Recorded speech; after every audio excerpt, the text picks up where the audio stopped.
سود کا بازار گرم ہے، بدنظری عیاشی سے کی جاتی ہے، اور جب میرے علاقے میں محمد رسول اللہ کی نافرمانی کی جاتی ہے، صحابہ کرام کے دلوں کو دکھ پہنچایا جاتا ہے، اللہ کے احکامات سے بغاوت کی جاتی ہے، ان حالات میں مجھے لڑنے جھگڑنے کی کوئی ضرورت نہیں۔ گھر کے ہر بڑے کو چاہیے وہ خود بھی نماز پڑھے، بیوی سے نماز پڑھوائے، بچوں سے نماز پڑھوائے، بچیوں سے نماز پڑھوائے، صبح کے وقت قرآن پاک کی تلاوت سے اپنے گھر کے اندر گونج پیدا کرے، ذکر اللہ کی گونج ہو، تسبیحات کی گونج ہو، آقا پہ درود و سلام پڑھ، اور اتنا کام تو کر لے، 1 مہینے کے بعد میں منبر رسول پہ باوضو بیٹھ کے کہتا ہوں، میں دیکھتا ہوں تیرے گھر میں امن و سکون آتا ہے یا نہیں آتا۔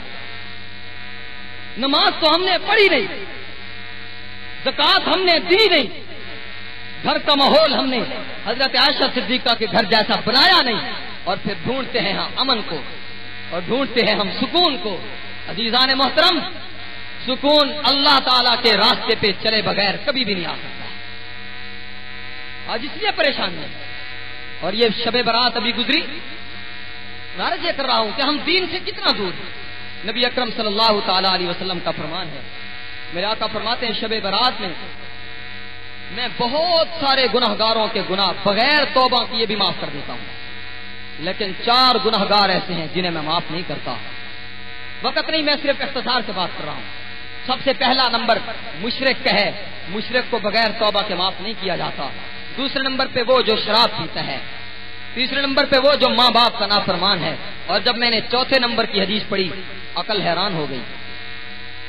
مشرک کی بات سمجھ میں آتی ہے کہ نہیں بخشا جاتا، شرابی کی بات سمجھ میں آتی ہے، ماں باپ کے نافرمان کی بات سمجھ میں آتی ہے، لیکن چوتھے نمبر پہ محبوب خدا محمد مصطفیٰ صلی اللہ علیہ وسلم فرماتے ہیں جو شخص اپنی چادر یا شلوار ٹخنوں سے نیچے رکھتا ہے، محبوب فرماتے ہیں شب برات بھی اللہ فرماتے ہیں میں اس کو اپنے قریب نہیں آنے دیتا جب تک کہ وہ خود توبہ نہ کرے۔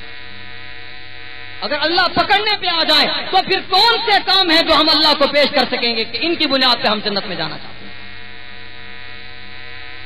اس لیے اپنا انداز بدلنا چاہیے۔ زندگی بہت گزر گئی اور آگے تو اللہ کا مہمان مکرم آ رہا ہے، عظیم الشان مہمان آ رہا ہے۔ یہ وہ مہمان ہے، حدیث پاک میں آتا ہے کہ جس کے خلاف اس نے رب کی عدالت میں دعویٰ دائر کر دیا، زمین الٹی ہو جائے مگر وہ بندہ بخشا نہیں جا سکتا۔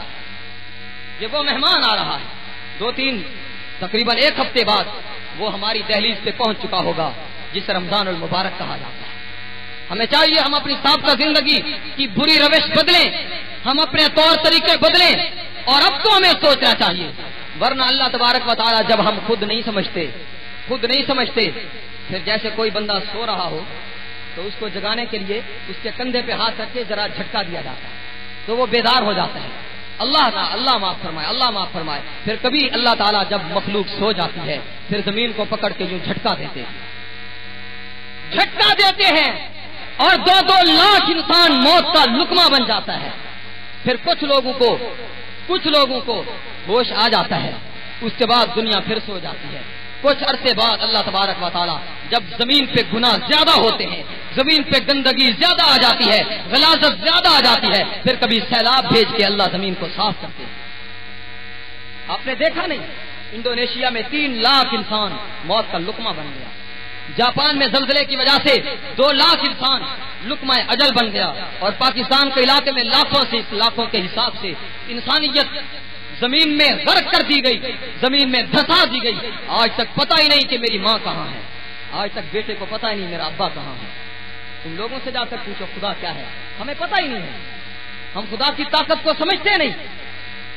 میں نے جو آیت آپ کے سامنے پڑھی، اللہ فرماتے وما خلقت الجن والانس الا لیعبدون، اور میں نے جنوں اور انسانوں کو اس لیے پیدا کیا، یہ میری بندگی ہے۔ زندگی ساری اپنے محبوب کے طریقے کے مطابق لے آؤ، تب کامیابی ہوگی۔ اور الیوم اکملت لکم دینکم، یہ آیت آپ نے سنی ہوگی، الیوم اکملت لکم دینکم، محبوب فرماتے ہیں دین کامل ہو چکا۔ دین کامل ہونے کا بھی مطلب یہی ہے، دین کامل ہوتا ہی وہی ہے جس میں نماز کا طریقہ بھی ہو، جس میں روزے کا طریقہ بھی ہو، اور جس میں شکل بنانے کا طریقہ بھی ہو۔ اور جو دین شکل بنانے کے اصول نہ بتائے وہ کامل کیسے ہو سکتا ہے؟ آج میں مسلمان ہو کر نماز پڑھنے کا طریقہ اپنے پیغمبر سے پوچھوں، میں مسلمان ہو کر روزہ رکھنے کا طریقہ اپنے پیغمبر سے پوچھوں، اور میں مسلمان ہو کر حج ادا کرنے کا طریقہ پیغمبر سے پوچھوں، لیکن محمد الرسول اللہ کا امتی ہونے کے باوجود شکل بنانے کا طریقہ انگریز سے جا کر پوچھوں، کیا یہ محمد رسول اللہ نے مجھے شکل بنانے کا طریقہ نہیں بتایا کہ میں اپنا دین چھوڑ کر دوسروں کے دروازے پہ گیا ہوں؟ دین کامل تو وہی ہوتا ہے جو بنانے کا اصول بھی بتائے، دین کامل وہی ہوتا ہے جو لباس پہننے کا طریقہ بتائے۔ آج تیری اور میری ماں بہنوں کا لباس کہاں پہنچ چکا ہے؟ خدا کی لعنتیں، ہمارا لباس اللہ سے منگوا رہا ہے۔ آج دیکھتے ہوئے شرم و حیا آتی ہے، درد دل سے، ورنہ تو موت کے عنوان پہ بات کرنا تھی۔ میں انتہائی افسوس کے ساتھ کہہ رہا ہوں، آج مسلمان کا لباس دیکھ کے محمد رسول اللہ کے لباس کی یاد تازہ نہیں ہوتی ہے، اور مومن تو ہوتا بھی وہی ہے کہ جس کی شکل دیکھو تو محمد رسول اللہ کی شکل یاد آ جائے۔ مومن ہوتا ہی وہی ہے جس کے لباس کو دیکھو صحابہ کی یاد تازہ ہو، اور مومن ہوتا ہی وہی ہے جس کی نماز دیکھو ابو حنیفہ یاد آ جائے، مومن ہوتا ہی وہی ہے جس کا روزہ دیکھو جنید بغدادی یاد آ جائے۔ لیکن آج شکل سے ہم انگریز نظر آئیں اور لباس سے میں غیر مسلم نظر آؤں، آج اٹھتے بیٹھتے چلنے پھرنے رہنے سہنے شادی غمی خوشی سے اور تمام دستور زندگی سے میں امریکہ جیسا نہیں چھوڑتے، اور یہ کہہ دیتے ہیں کہ میں لوگوں کی خاطر محبوب کا طریقہ نہیں چھوڑ سکتا۔ تو آج تو سوچ کہ تو اپنی بیوی کی خاطر محمد کی سنت چھوڑ دیتا ہے، اور اپنے دوستوں کی خاطر آقا کا طریقہ چھوڑ دیتا ہے، اور تو اپنے ساتھیوں کو خوش کرنے کے لیے آقا کی سنت ذبح کر دیتا ہے۔ اور تو نے بھی مرنا ہے، میں نے بھی مرنا ہے، تو نے قبر میں جانا ہے، میں نے قبر میں جانا ہے۔ اگر آقا نے کہہ دیا اور جس بیوی کو راضی کرنے کے لیے، جس دوست کو راضی کرنے کے لیے تو نے شکل انگریز جیسی بنائی تھی، آج کوثر اسی سے مانگ، آج شفاعت اسی سے کروا، آج جنت اسی کے ساتھ جا۔ اگر آقا نے یہ فرما دیا، بتا پھر کس کے دروازے پہ تو اور میں جائیں، کہاں جائیں گے؟ اور آج تیرے اور میرے اس بستی اور علاقے میں یہ ہوتا ہے، ایک خان صاحب روٹ جائیں، دوسرے خان صاحب موجود ہیں، ایک چودھری صاحب ناراض ہو جائے، دوسرا چودھری صاحب موجود ہے۔ لیکن میں جس قیامت کی بات کر رہا ہوں یہ وہ قیامت ہے کہ جہاں ایک امام الانبیاء کے روح جانے کے بعد پھر کوئی اور دروازہ ہے ہی نہیں، کوئی دروازہ نہیں۔ اور وہاں تو آدم سے جناب عیسیٰ تک سارے کہہ رہے ہیں نفسی نفسی، ہائے نفسی نفسی، اوے میرا کیا بنے گا؟ نبی کہہ رہے ہیں نفسی نفسی، میرا کیا بنے گا؟ اس وقت تیرا نبی ہے اور تیرا محبوب ہے، امام الانبیاء ہے، جو نفسی نفسی نہیں کہہ رہا، اس وقت بھی کہہ رہے امتی امتی، یا اللہ میری امت کو معاف کر، اس وقت تک میں تیرے دروازے سے سر نہیں اٹھاؤں گا۔ جو رات کی ساری رات کی نیندیں مصلی پہ کھڑے ہو کے قربان کر دے۔ میں حدیث پاک میں پڑھ رہا تھا، امی عائشہ فرماتی ہیں میں اپنے محبوب کو کہتی آقا کائنات ساری سو چکی ہے، سارے لوگ سو چکے ہیں، ہر کوئی بستر پہ آرام کر رہا ہے، آپ کو نیند کیوں نہیں آتی؟ آپ کو آرام کیوں نہیں آتا؟ آپ کی آنکھیں کیوں نہیں بند ہوتی؟ میری امی عائشہ کو امام الانبیاء جواب دیتے ہیں عائشہ میں کیسے سو جاؤں، میری امت کے لوگ جہنم میں جا رہے ہیں۔ جس پیغمبر نے راتوں کی نیندوں کو قربان کیا ہے، جس پیغمبر نے امن قربان کیا، سکون قربان کیا، اطمینان قربان کیا، جس پیغمبر نے رات بھی قربان کی، جس پیغمبر نے دل بھی قربان کیا، جس پیغمبر نے جوانی قربان کی، ہر وقت اپنی زبان پہ اغفر لی امتی اغفر لی امتی اعفو لی امتی، اور میری امت کو معاف کر، میری امت کو درگزر کر، میری امت کو جنت میں بھیج، جس پیغمبر نے اتنا کچھ کیا، آج تجھے اور مجھے اس پیغمبر کی شکل اور لباس بھی پسند نہیں۔ سوچ، مولویوں کی تقریریں آپ بھی سنتے رہتے ہیں، میں بھی سنتا رہتا ہوں، میں تقریر کرنے کے لیے نہیں آیا، آپ علماء سے تقریریں سن لینا، میں آپ کو جو باتیں کرنے کے لیے آیا ہوں میں اس لیے آیا ہوں تاکہ قیامت کے دن اللہ مجھ سے یوں نہ کہہ دیں کوئی تو جو طالب علم بنا تھا تو نے لوگوں کو دین کی، حق کی اور سچ کی بات کیوں نہیں بتائی۔ میں اپنا بوجھ اتارنے آیا ہوں، یا ایھا الرسول بلغ، اے رسول پہنچا دو جو کچھ تمہاری طرف اتارا گیا، اور میں وہ پہنچا رہا۔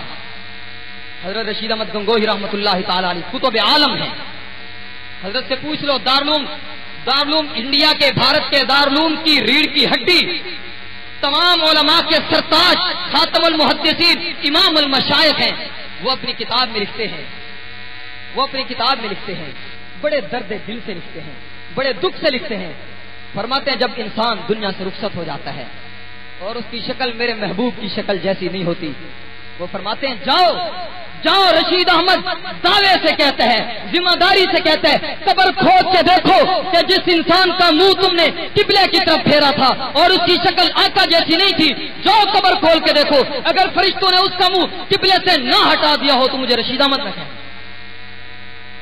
تم قبر میں رکھ کے آتے ہو، قبر کی طرف، قبر میں منہ قبلے کی طرف اسی کا رہتا ہے، وہ جس کے چہرے پہ شکل بھی قبلے والے جیسی ہوتی. مرنا ہے ایک دن مرنا ہے، زندہ نہیں رہنا کسی نے، اور مرنے کے بعد اسی محبوب کو منہ دکھانا ہے، اسی آقا کو منہ دکھانا ہے. یہ زندگی مٹ جائے گی، یہ زندگی ختم ہو جائے گی.